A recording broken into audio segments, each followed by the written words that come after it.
వణుకువాతం ఈ సమస్య ఉన్నవారు ఎవరైనా సరే ఈ యొక్క మొక్కను చూడండి.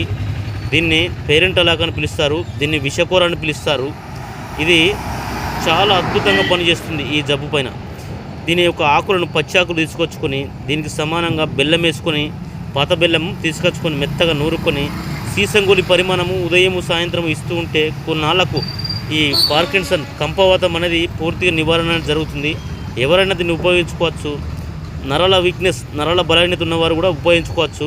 మరి దీని వేర్లు మొగతనం లేని వారు ఎవరైనా దీని వేర్లను పౌడర్ చేసుకొని మెత్తగా పౌడర్ చేసుకొని పాత బెల్లం సమానంగా వేసుకొని నూరుకొని సీసంగులి పరిమాణం ఉదయం సాయంత్రం మింగుతూ ఆవు పాలు కనుక తాగినట్లయితే వారికి పోయిన మొగతనం అనేది తిరిగి వస్తుంది. ఇది గమనించుకొని ఎవరైనా ఉపయోగించుకోవచ్చు. దీని కాయలు వచ్చేసి 1 ఇంచు నుంచి 2 ఇంచుల వరకు వస్తాయి. ఇందులో 4 జాతులు ఉన్నాయి. కానీ ఏ జాతి కంటే ఇది పెద్ద జాతి, సుమారు 2.5 మీటర్ల వరకు ఎత్తు పెరుగుతుంది. 2 నుంచి 2.5 మీటర్లు. ఇది పేరెంట్ అలాకు. దీన్ని గమనించుకోండి. ఈ విధంగా మొక్క అనేది ఉంటుంది ఇట్లా.